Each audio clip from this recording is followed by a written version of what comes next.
Hello and welcome to the Health for Mzansi podcast. I'm Donumdi, your host, super new to the sector, and here to learn and share truly extraordinary stories of our Mzansi health heroes.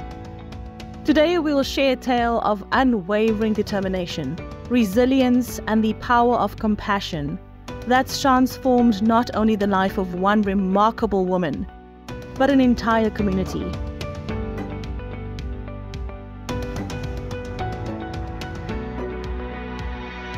In the heart of a small farming town in Prince Alfred, Hamlet in the Western Cape is where Sister Melissa Willemse grew up. Surrounded by her cousins, where financial challenges were no stranger, but her grandparents, her pillars of strength, taught her the value of hard work, determination, and the importance of caring for others.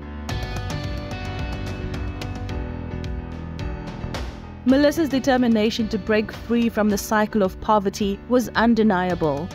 She aspired to achieve a respectable job that could change the lives of her family and her community. I grew up in Hamlet on a farm with my grandma and my grandpa. I can remember all of our parents, my cousins. We were like 8 to 9, almost cousins, grew up together in one house. My mom worked in Cape Town somewhere at the time. My grandma and grandfather were there.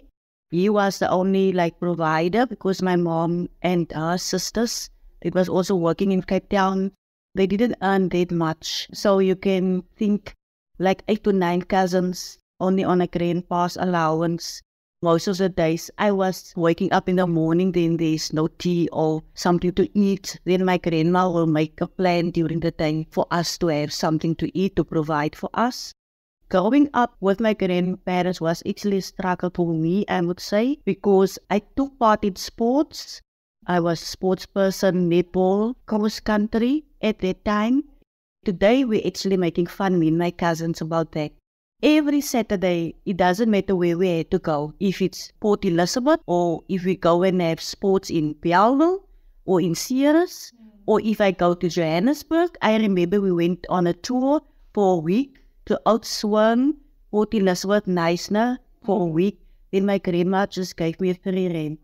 Every Saturday when we went out for our athletics or playing netball, my grandma only counted until a 2 rand. 2 rand only. So we like cousins are making fun about that actually. But that is how we grew up today. But I didn't let that put me back. I was just thinking, one day I want to have a nice job. My mom worked at the house. She was working for other women, cleaning their house. So I was thinking, I'm not going to live like that. I want to be the change if it's in my family. I'm the only child of my mom, but I was never spoiled. I remember she let me come and visit by her house in Bellville only once a year. And it was the week before Christmas. Then she would buy me a nice dress for Christmas, something to wear on New Year, something new. And then my school stuff, if it's a school panty, shorts or tackies or shoes, then she will buy that stuff for me for the next year. Only the stuff what I needed at the time. So there was never stuff that she could buy for me during the year. So I grew up accepting them. So that's why I was thinking, in my life, I want to become more. I don't want to stay stagnant. We grow up on the farm. The year after my matric, we went to live in town.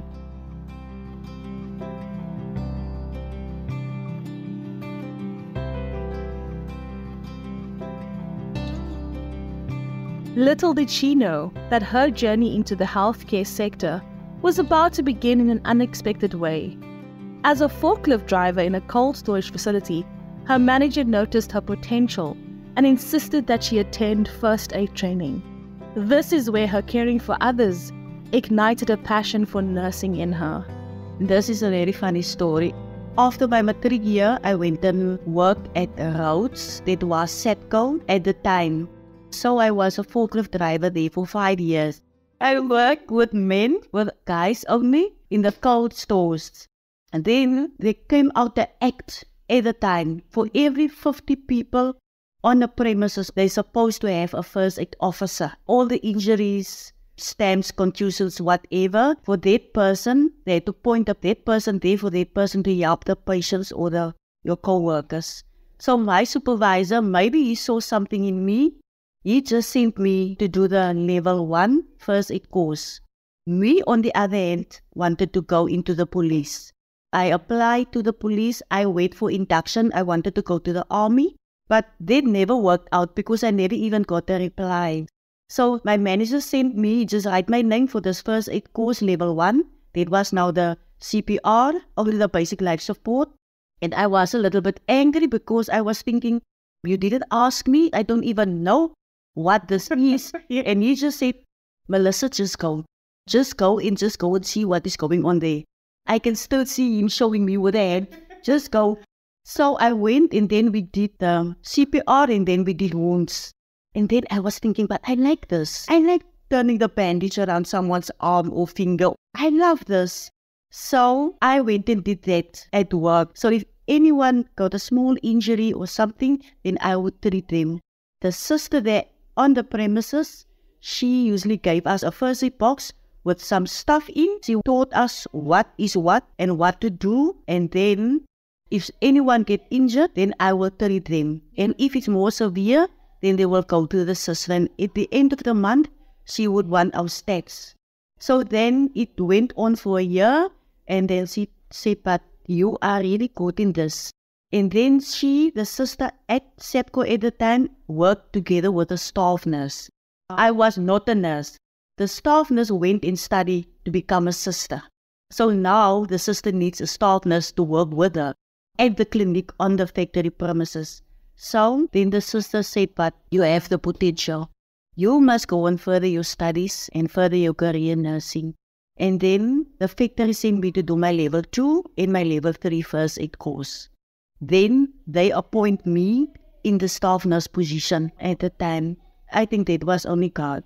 Because I applied for this advertisement that went out for the staff nurse position, but then the sister took me because she saw something in me.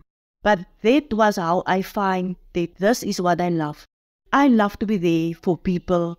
I love to be there to be able to help someone. And it's just nice if someone come to you, because all of us are not nurses. If it was not for Mr. Fussy, that we called him at the time, I don't think I would have sat here today and be the proud nurse as I am today. And then Sister Brenda Apollos, she was the one that always encouraged me. You can't stay here at SEPCO.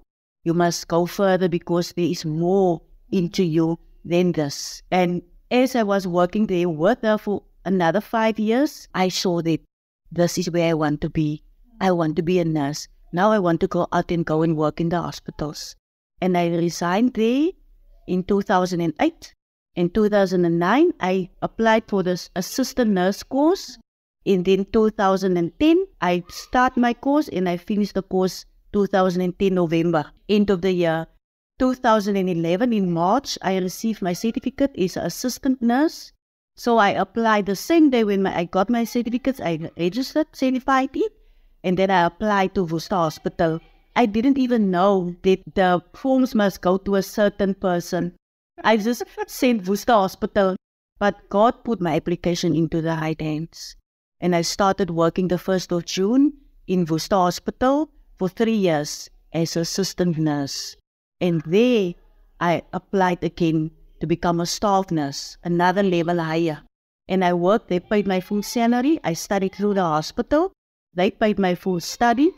And then government decided this preaching course to become a registered nurse, a sister as we know. The course is going to phase out. So now I was sitting there. My dream was to become a sister one day. And then I resigned from Worcester Hospital in 2017. So you spent quite a bit of time obviously going through what I think is actually perfectly aligned to your career. Things just kind of fell into place for you. Can say that. And that's amazing because sometimes you think that you're going to go in a certain direction, but then God just has a different plan. Yes. And it definitely speaks to that. I mean, you're sitting here beautiful, shining with all this radiance, just sharing your journey with me. What do you think was the most fulfilling part of that specific time? And also in the work that you do day to day, how do you stay motivated? I'm sure it's not easy. I can tell you it is definitely not easy. working in a hospital, doctor will give orders and you do that orders and it's that. But in the clinic setup is we work as sisters independently. So you have to make your own decisions, you make your own choices, you see the patient, you treat the patient, and you must give a follow-up date if the treatment don't work or if you see that it's needed in a case where it's needed. So it is difficult at times because it's a greater risk also because we don't have doctors that are working with us every day. So we had to refer if needed. We have a doctor like 2 days a week and we work 5 days a week. So we have Tuesdays and Fridays a doctor. The other days, it's you, the sister alone in a room, that have to make all the decisions. What is motivating is that when that patient come back to you and tell you, wow, sister, my whole leg were burned. And it's like now a hole that is big over like 5 to 10 centimeters almost. Sister, I really do appreciate what you've done. Many patients will come back and tell you, wow, sister, I'm watching you in the hallway. You have that smile. Sister, you must always have that smile. You know, if people don't come back to you and tell you things like that, you will go and sit and you will stress, you will be depressed because that helps you actually. Now you coming to work every day and you know that you give your best, but now you know that people do notice.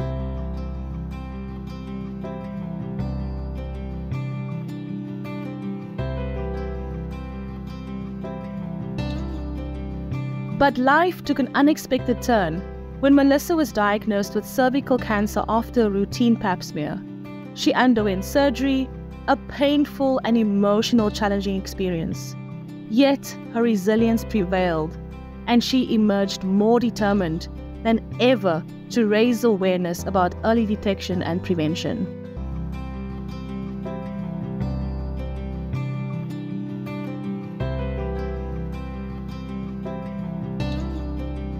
Melissa is now on a mission to educate and inspire her community about the importance of regular pap smears and HPV vaccinations. Her advocacy for wellness, hygiene, and regular checkups emphasizes the critical role that nurses play in healthcare. I did my follow-up pap smear when I was diagnosed with cervical cancer. My 10-year pap smear were negative. It was clean. So I did my follow-up. And I got the surprise. It was like a splash of cold water into my face because when I did the pap smear, I didn't have any symptoms. It was just my follow-up. I didn't have my symptoms that I could be afraid for anything or maybe waiting for I would get a negative feedback or nothing. So I checked my results before doctor could even give me my results. So then I saw the adenocarcinoma cancer. I know what it is. You know, it's the cancer that spreads to the lungs, to the breast, to the throat, to the stomach, to the colon. Now you sit here, you have to come to work every day. You are having this cancer. But then you must now wait for the doctor because the doctor must see you. And then the doctor did saw me and told me. And now you don't know how big is the cancer and what stage it is. So you have to come back to work every day and you have to have that smile. You have to help your patients with it. But I can remember, I just wanted to cry all the time, that time. But I had to be here for my patients. So they made me an appointment at Woesters where they had to do biopsy to parts of my cervix to send away. So when that results came in a month's time, our doctor said, this is stage that is what you're going to do, that is your route forward. So then they can do something about that. But then when doctor told me this cancer is bad, the route doesn't look good forward, the best thing for you would be have your whole womb removed. I had a total abdominal hysterectomy. It was not nice. It was like not a bad experience. Things were crazy for me. Things were crazy for my family. Because now I had to go and tell my husband. I had to go and tell my children. And you could feel the atmosphere at home. No one could be happy. I'm the talkative, smiley person, usually at home, always. But here I was that person, Sister Willemse. When I was at work, I just wanted to be at home because there I could sit and not smile. Everybody in the clinic didn't know I was diagnosed with cancer. People would have wondered, what is with Sister Willemse today? Why is she not smiling? Because we don't know her. So I had to put up with doing my work the way I did it always. Was diagnosed, So now I heard they're going to do that, and I went for the total abdominal hysterectomy, and I was for weeks at home. I'm still here, and I still have the pains. Even if I have to go to toilet, it's months after my operation. I have still the pains. Even if I go to toilet, it's still sore. That's why today, I'm still surprised, and I can't believe it, that there's still women, especially they don't have pap smears done. I would believe from 30 years up, all the women would have their pap smears done already, but I still got patients coming to the clinic, and they're from 30 to 45 years of age, and they never have a pap smear done ever. So that's why I'm so passionate to put this out there, to have this campaign and to have this talks for women to do their pap smears, because we can identify HPV and cervical cancer at the early stage, even breast cancer, because when we do the pap smear, we also do the breast examination. And if the women don't know how to do, I'll show them how to do it. You can lie in your bed and do the examination. And many women, what I found is, don't know if you had the injury around your breast area, that can also in a few years can develop into cancer. That's why I'm so passionate about this, because I went through this bad ordeal with this HPV vaccine. It's only going to be given at schools. We're having this campaign, it's starting on the 5th of October until the 8th of October in the Cape Winelands district. Teachers will send letters with the children to the parents to fill in these forms, and then they can come at the schools. They're going to give the injection. Butsenberg district, Bredevallei district, Langeberg, Stellenbosch and Drakenstein. So that is the schools in the districts where teachers will send these letters. So the sisters are going to give this vaccine. When I was young, this vaccine wasn't there. The injection against HPV, because HPV itself, if you have that infection and it go on for years and years, then it can develop into cancer. And that is what happened to me. But when I was young, the HPV injection wasn't there. So that's why I want to motivate parents to fill in that form for their daughters to get this injection against HPV, that they don't have to go in a few years' time through this bad ordeal that I went through, this process that I went through. Obviously, this was a very difficult time for you, and as it sounds, your body is still recovering. It's still recovering. What would you say again to encourage young women to take their health seriously? I always love in all the state clinics and sometimes even in private hospitals, they have that mirror that says you are in charge of your own health. Yes. And sometimes I stand there, I'm like, okay, what have I done today to make sure that I'm healthy? Yes. And at Health from Zanzi, we talk about health being a journey. Because often it's very overwhelming. You think, okay, what am I supposed to do? Where am I supposed to go? How much is it going to cost if I go to a state facility? How long am I going to wait? But I think it is important just to take that first step. So how does one go about it? If I'm aware now, I can listen to this podcast, I've listened to your experience, where do I go? Woman health first, I will say start with yourself. Hygiene, number one. I just did 3 weeks ago 2 presentations at 2 schools to the children about hygiene. Start with that first. And then for this thing, I would say, if you're at home, and if you're even a young woman, we usually will do pap smears from age 30 years. But if you're young and you have regular vaginal infections, discharge, itchy, menstruation that is heavy, or periods that are longer than usual, women must be alert on that. Go to your nearest clinic. The sisters are there. It is for free.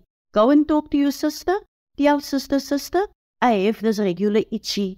I have this regular discharges and it's smelly. If you have that type of symptoms, go to your nearest clinics. We do the pap smears for you for free, and there we can detect if you have HPV or possible cervical cancer. Over the years, you've obviously seen things changing since you started your career within the healthcare sector. What do you think should change, and what do you think the future should look like for healthcare in this country? How do you see it growing towards, but also things and ways that we can do better? Just keeping in mind your journey within the sector. Self-wellness. If our employer can do more for staff wellness. First, if you have a happy sister, a happy nurse, if you have a happy employee, they're going to do even more than they were supposed to do. And then technology. Technology for me is actually a good thing because it will help us progress in our work. It helps us at the moment to do our job better and even quicker. Because in the past, we had to wait longer to get our results. Like for instance, I'm sitting with this HP meter here. In the past, we had to draw the blood of the patient and we had to send the blood to the lab. Now we have this smart machine. If you put it on, it works like a phone almost. You just prick the patient's finger and you scan the stuff and you take some of the blood like you do sugar test on the person and you get the patient's INR results immediately.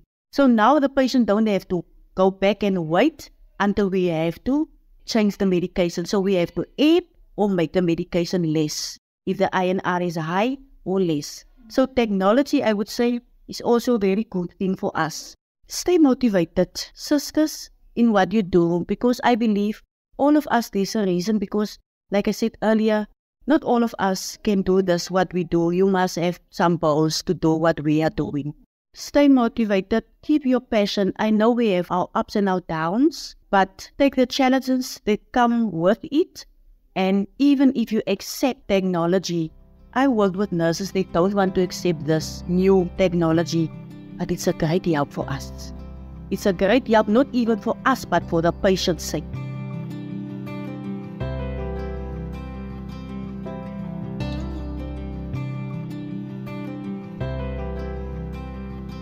Today, Sister Melissa serves as a mobile nurse at the Tilbach Clinic in the Witzenberg municipality in the Western Cape, bringing vital healthcare services to remote communities. Her daily work includes caring for the chronically ill, administering immunizations, and conducting regular checkups for patients of all ages. I'm the mobile sister, and I enjoy and love it. Love my patients love me. So I'm going every day. At the moment, what we do on the mobile is we do the chronic and acute, and then the immunization. Our babies from birth until 6 years of age. We're giving their immunization, so they get immunizations 6 weeks, 10 weeks, 14 weeks, 6 months, 9 months, a year, and 18 months. Injections that they must have before they go to school. At 6 years of age, they will get another injection. So I went out to the farms and I make sure all these children, I have a register, which is very nice here as a hospital. If there's a new birth, baby born, they will send me that birth form and the form where the patient is. So I take that form, I put it in my register, just for me to know which farms I have new babies. So I make sure I go and get their babies to give them their immunization. The stuff that they need to have, like the measles, the vaccines, PCV. And then I have the family plannings, so that women, they are working, they don't have to come to clinic, leave their job and come to the clinic for just the family planning. I go out there and do these things. I have a roster. All the farms, they know their dates, which day I'm coming to which farm. And then I have my chronics, diabetic, hypertensive, like now. So I go out to the farm, I do your blood pressure, and we do the HIV tests also. When you test positive there, I draw the blood, your creatinine and your CD4 count, and then I'll start you that day. You start and then you can go in the HIV register so that it can go up to district offices. Hypertensive, diabetes, epilepsy, asthmatic patients, I go out, I do the observations. Once a year, we do all of the patients that are on medication. We do their bloods every once a year. What is so nice, I have my own doctor in the clinic, have their own doctor. Okay. So my doctor is coming once a week, she's coming tomorrow. And then I run the scripts, doctor will sign the scripts, and then I send it. Their tablets came from Cape Town. Okay. Some of the tablets they pack at Sierras at the pharmacy. For my community, it's amazing. How many farms do you service in this area? I have 87 farms. That's amazing. Yes, and I have one crash. So I will do like 50 to 90 patients, children, at a crash. That's why If I go to the crash, I only do them for their day. That's absolutely amazing. You're smiling almost from ear to ear, just talking about that. It's like I'm taking the clinic to the farms.